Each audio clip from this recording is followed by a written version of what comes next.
Baiklah, kita mulai membahas soal UTUL UGM, ujian tulis Mas UGM, tes kemampuan dasar umum, tepatnya untuk bahasa Indonesia.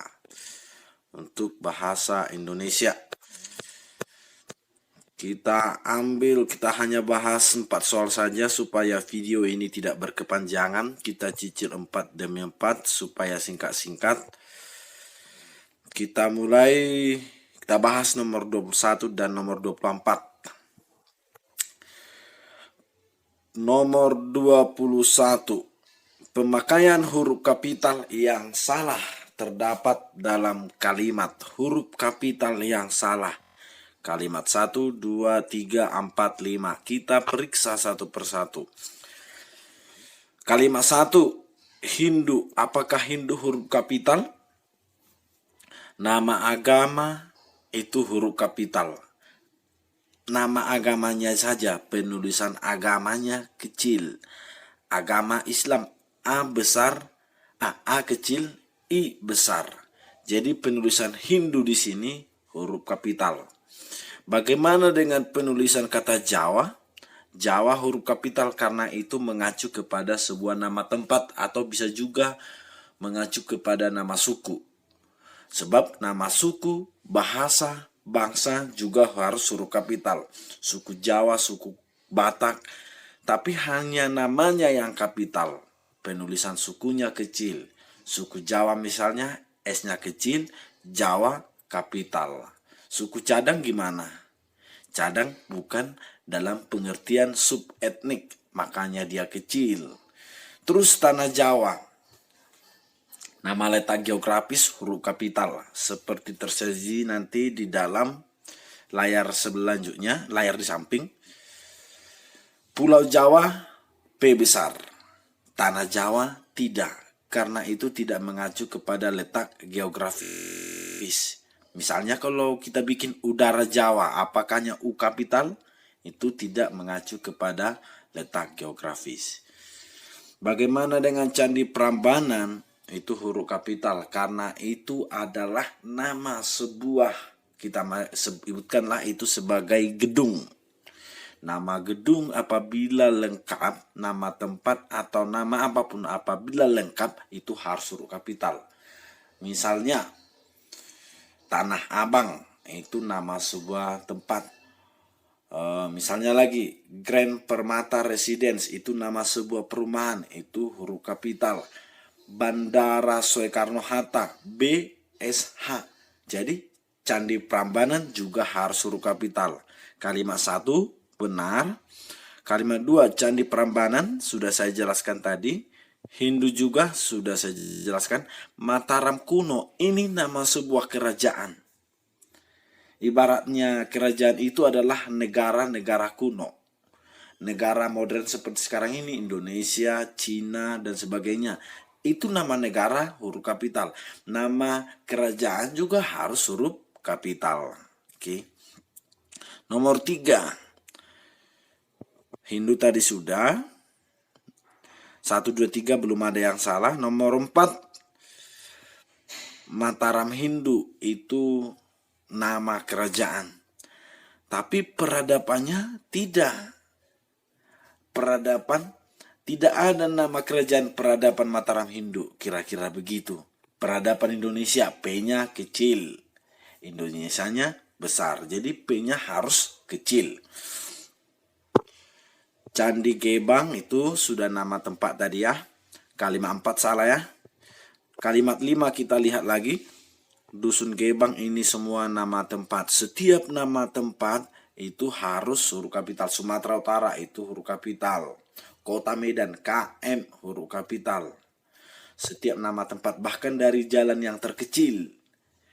Gang Mawar nomor 8 GM itu huruf kapital. Nama tempat huruf kapital. So the answer is D. Jawabannya adalah D. Kita lanjut ke nomor 22. Dalam bacaan di atas terdapat penulisan kata yang tidak sesuai. Kita lihat sudah dibikin di sini teksnya, soal atau kata-kata yang mau ditanya, sehingga kita tidak perlu lagi membaca paragraf ini. Oke, ada kata mahakarya. Mahakarya penulisannya dipisah atau digabung. Maha jika jumpa dengan kata dasar digabung. Maha kasih, kasih kata dasar digabung.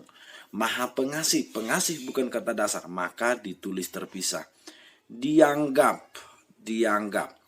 Di jika jumpa dengan kata kerja, itu berarti posisi di adalah imbuhan. Jadi dianggap itu harusnya tergabung karena itu posisinya sebagai morfem terikat, sebagai imbuhan. Cara gampangnya begini, asal bisa diganti menjadi me itu sudah pasti digabung. Dianggap, menganggap bisa ya. Dilupakan, melupakan bisa ya, berarti digabung. Lantas kapan dipisah? Kalau dia menyatakan tempat. Misalnya di udara, di Medan, asal tempat, nggak bisa memedan ya. Atau asal bisa menjawab di mana. Di mana? Di mandi, itu makanya dipisah. Satu-satunya benar, cikal bakal juga benar. Entok yang salah, kilometer. Setiap kilo itu digabung, kilogram, kilometer, termasuk senti. Ada banyak kata nanti di sini yang harus tergabung. Ada bentuk-bentuk terikat. Misalnya antar, inter, intra, ekstra, manca. Itu penulisannya semua tergabung. Lebih lengkapnya kalian lihat yang saya singkat di layar sebelah. Pemakaian kata serapah. Serapan. Yang salah terdapat kata serapan, berarti diserap. Kalau diserap berarti bukan asli bahasa Indonesia. Gimana cara kita menentukan kata itu kata serapan? Gampang. Kalau kata itu dekat dengan bahasa asing, berarti itu adalah kata serapan. Komputer, itu dekat ke bahasa asing. Maka itu adalah kata serapan. Analisa, analyze, itu kata serapan karena dekat ke bahasa asing. Misalnya pemakaian, use, jauh. Makanya pemakaian bukan kata serapan. Sekarang kita mencari kata serapan yang salah. Penulisan yang salah kira-kira begitu ya. Tapi yang kata dasar, yang kata serapannya. Kalimat 1, 2, 3, 5, 6. 1, 2, 3, 5, 6. Masa kejayaan peradaban Hindu di tanah Jawa selalu identik hanya itu sepertinya ya. Tapi tidak ada penulisan yang salah di sana. Kalimat 2. Sering dianggap orang awam sebagai satu-satunya saksi bisu sejarah kultural. Kultural juga tidak ada yang salah ya. Padahal kemegahan candi itu bukanlah bukti awal tumbuhnya budaya. Budaya tidak ada yang salah ya. Karena sudah ada sebuah candi yang telah berdiri sekitar sebuah. Tidak ada juga yang salah. Kalimat 5. Situs bersejarah tersebut berlokasi. Lokasi tidak ada ya. Nama-nama tempat sekitar 11 kilometer. Kilometer ini kata serapan. Harusnya penulisannya tergabung. Jadi ini kata serapan yang salah. Kalimat 5 jawaban kita sejauh ini. Kita cek kalimat 6. Candi yang dibangun pada masa dinasti juga tidak ada yang salah. Maka jawabannya adalah dodol. Kalimat 5. Kita masuk ke nomor 24, nomor terakhir pembahasan kita hari ini. Untuk selanjutnya kita akan membahas nomor 25 sampai 28. Sekarang kita bahas nomor 24. Pemakaian tanda baca koma yang tidak tepat. 2, 3, 4, 5, 6. Kita cek. Kita matikan dulu data ini, sangat mengganggu. 2, 3, 4, 5, 6. Candi Prambanan pun sering dianggap orang awam sebagai satu-satunya saksi bisu. Tidak ada penulisan tanda koma yang salah di sana. Kalimat 3, padahal koma. Apakah ada koma sesudah kata padahal? Peletakan tanda koma itu apabila di awal kalimat sangat gampang. Jika kita bisa berhenti atau jeda sebentar, maka itu pasti ada tanda koma. Misalkan, akan tetapi bisa kita letakkan jeda di sana, maka itu adalah harus tanda koma. Jadi penentuan bisanya ada penentuan tanda koma ada atau tidak itu terletak pada bisa atau tidak kita berhenti sejenak. Misalkan ketika hujan turun kami sedang tidur. Apakah ada jeda? Ketika hujan turun ada jeda, bisa ada jeda di sana, maka harus ada koma. Karena itu kita pun harus pergi, karena itu koma. Jadi penggunaan tanda koma setelah padahal di sana benar.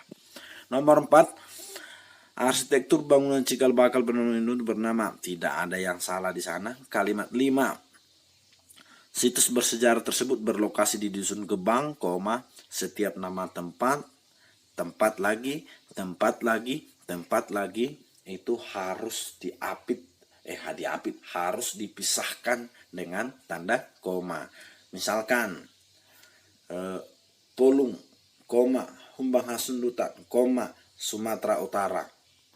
Begitu kira-kira maksud saya. Kalimat 5 tidak ada yang salah. Kalimat 6, candi yang dibangun pada masa dinasti Sanjaya tersebut, juga. Subjeknya di sini adalah candi yang dibangun pada masa dinasti Sanjaya tersebut. Predikatnya juga memiliki. Yang mau saya bilangkan begini. Ibu membeli. Apakah cocok kita bikin ibu, membeli?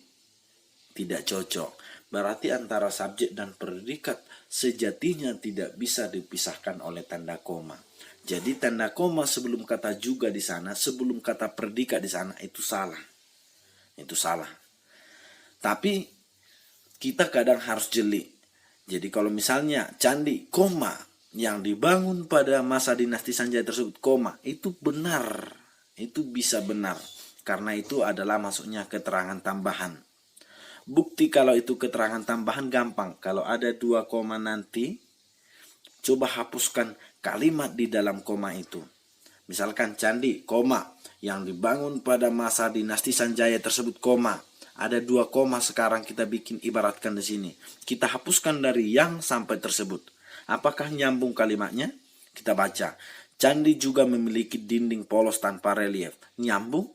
Nyambung. Kalau nyambung berarti itu benar tanda komanya. Karena itu sebatas keterangan tambahan. Tapi pada kalimat ini tidak ada komanya. Makanya salah. So, jawabannya adalah entol.